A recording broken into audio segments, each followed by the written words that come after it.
Rome. You've heard the name time again, but not many people actually know the history of Rome and how and why it became one of the most known ancient cultures in ancient Europe and by far the most known in ancient Italy. Rome was able to come up with a governmental system that helped them expand very quickly. The concept is that if your city agrees to follow Rome's rule, you will be granted half citizenship and eventually full citizenship. You would also receive defense from them. Rome implemented this after the Gauls sacked Rome, which led to the creation of the Roman Confederation. The Roman Confederation and the way it worked was the reason why Rome expanded vastly. First, we will be talking about the original 7 kings in Rome. These first 5 kings weren't the most important kings, but they still mattered. The first king was Romulus. He discovered Rome and ruled from 753 to 715 BCE. His story about how he was raised is debated on, but the fictional story is widely celebrated. The second king was Numa Pompilius, and he served from 715 to 673 BCE. He brought an era of peace to Rome. He also made the days in a year to 360. The next ruler was named Tullius Hostilius, and he served from 673 to 642 BCE. And he was a very hostile leader, as shown in the second part of his name, Hostilius. He also doubled the population of Rome. He added Alban nobles to the Senate, and he built the Curia Hostilia. Moving on to the next king, Ancus Martius. He served from 642 BCE to 617. He was a warrior king and added a lot of land to Roman territory by invading their neighbors. One of the most important of these kings was named Tarquinius Priscus. He ruled from 616 to 579 BCE. He defeated the Sabines, Latins, and Etruscans in battles, and he also created 100 new senators. He expanded Roman territory, and he also created the Cloaca Maxima, which was a massive sewer system, as well as including the Etruscans more in the Roman government. The final 2 kings of Rome were 2 of the most influential kings of the original 7. The first one was named Servius Tullius, and he ruled from 578 to 535 BCE. Servius Tullius might have had the most important invention in Roman history, which was the census. This showed how many people were in Rome and how many people in each class there were. It was used to see how many representatives were in each area of Rome to serve in the Senate. He also divided Rome into tribes and fixed the roles in the military based on what class and society you were in. He also created the Comitia Centuriata. And also, the class and society you were in was determined by your financial class. The king following Servius Tullius was terrible, but he was very important to Rome's successfulness. His name was Tarquinius Superbus. He ruled from 534 and was ousted of Rome in 510 BCE because he was so bad. He's critical in Rome's success, however, because without his awful rule, the Romans wouldn't have seen the problem of having just one king. Because if you have one terrible king, your whole society can fall apart. And since the Romans thought that was going to happen, they reformed the entire government. An event that showed how Rome expanded its population during the phase of the 7 kings of Rome was the raping of the Sabine woman. This event is a terrible mark on Roman history, but basically Romulus was trying to recruit people to come to Rome, and he needed some women. So he and other Romans raped the Sabine women and brought them back to Rome.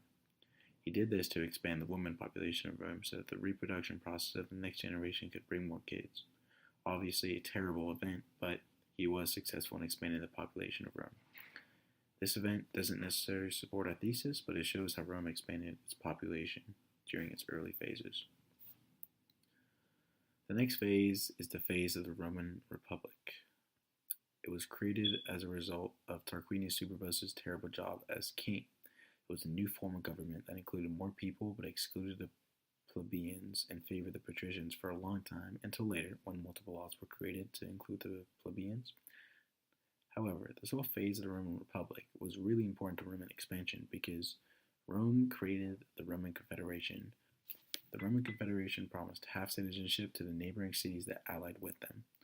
Then, over time, as Rome acquired new cities, then the old allied cities that once had half citizenship gained full citizenship. However, as good as this sounds for the other cities, in reality, if you didn't oblige with their rules, then they would use all their allies that they have already acquired and force you to become allies with them.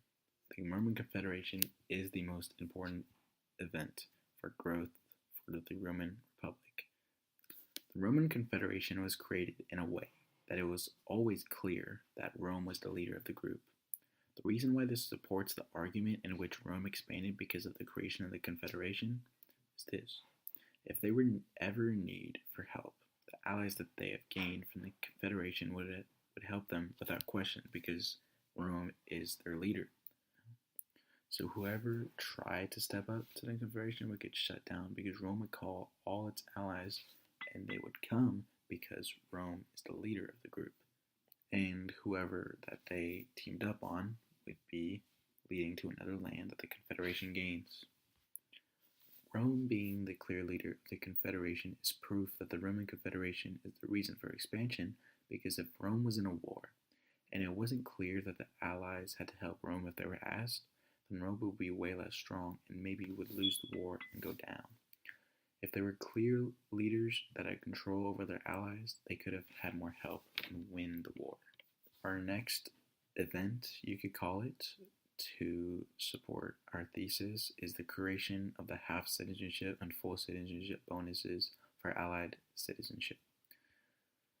This is a big reason for the Roman Confederation succeeding as much as it did, because the way the system worked is that if you were neighbors with Rome, then Rome offered you a full citizenship to Rome as an enticer for you to join them. If that neighbor joined, then the neighbor of that neighbor would also receive half citizenship if they obliged to Rome's rules and let Rome control them. The tribes or cities that obliged were also military alliances. Okay.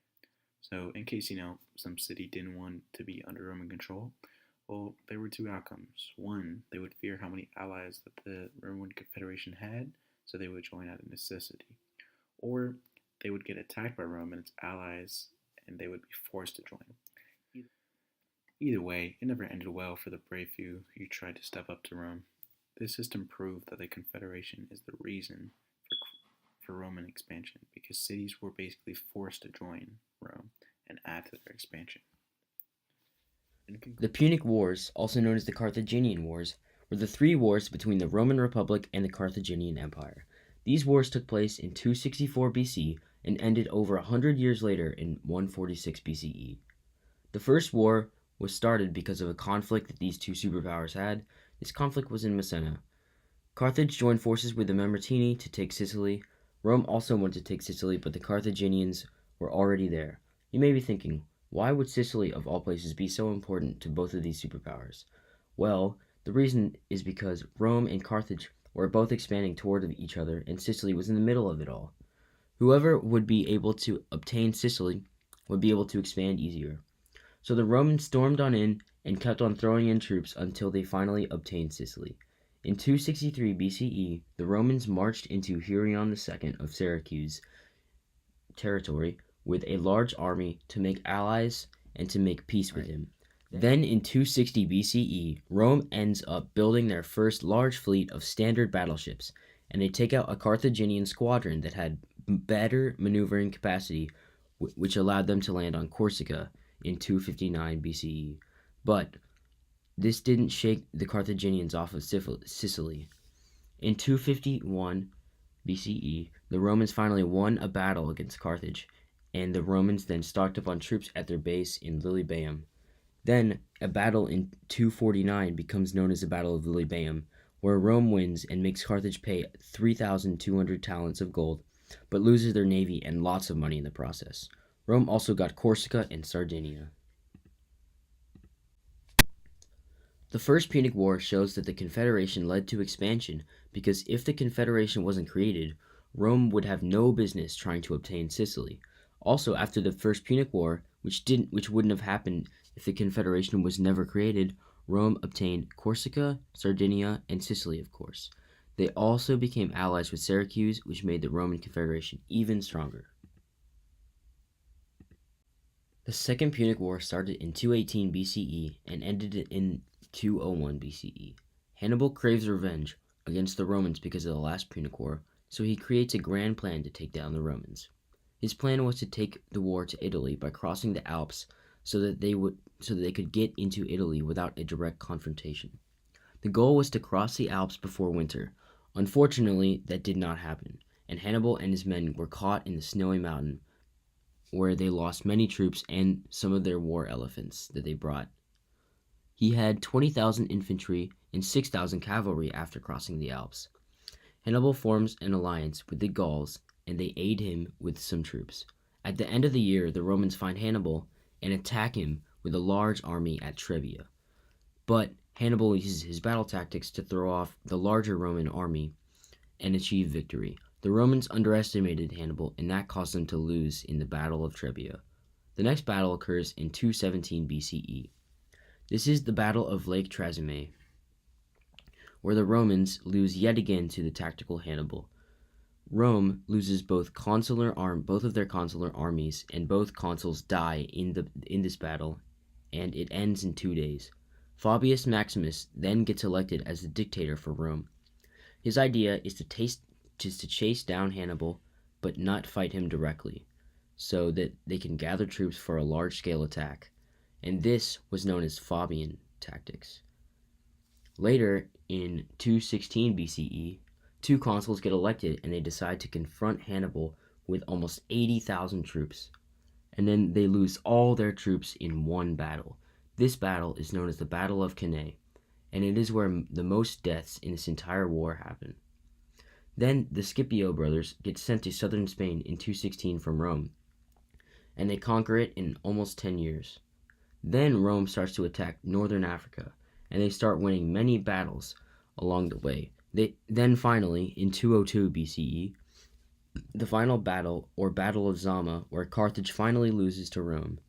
This results in a major loss for the Carthaginians because they have to pay 10,000 talents of gold, they lose southern Spain, and Carthage now has to ask Rome if they want to attack or defend against anyone.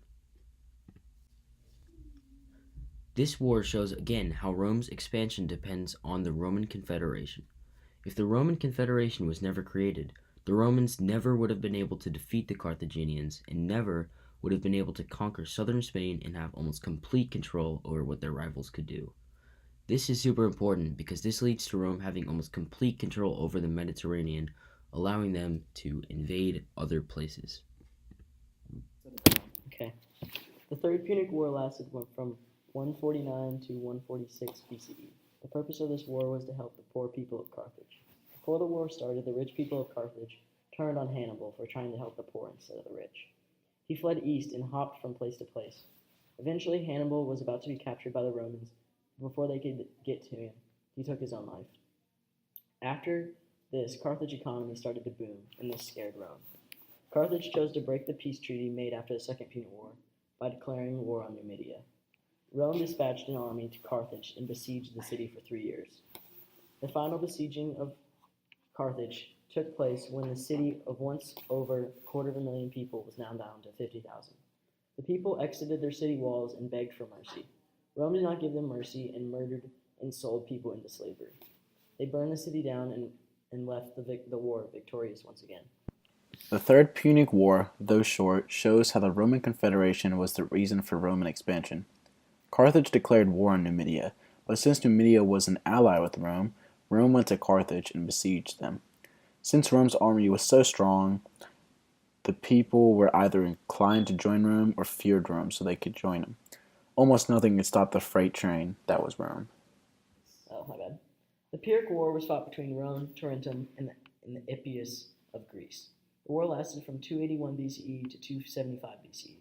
The war began when Tarentum lit many ships. Tarentum's plan was to pronounce that they are going to break away from Rome, but when Rome shows up, Pyrrhus and his soldiers of Epirus are there to fight. Pyrrhus was the king of Epirus, and he was young and arrogant. He believed he was the next Alexander the Great. During this time, Rome got a foothold in Greece by becoming allies with the Aristide people. Varus chose to start the war by slowly chipping away at Rome. The first major battle is the Battle of Hercules. Both sides were equally matched, but Rome did not know how to fight against Epirus's elephants and lost the battle. However, Epirus and Tarentum lost many soldiers. After the battle, Epirus and Tarentum tried recruiting neighboring tribes to join them. They were all unwilling because of the size of Rome. This battle led to this saying, Pyrrhic victory, which means becoming victorious but losing something that you would not be able to regain in the future. In this case, it was their soldiers. This led to Pyrrhus moving his army to fight in Sicily against Carthage for 3 years. They finally returned to Italy in 275 BCE. They would then go on to lose to Rome in the Battle of Benevento and be forced to return home to Epirus. This war clearly shows that the advantage the Roman Confederation brought when it came to expanding.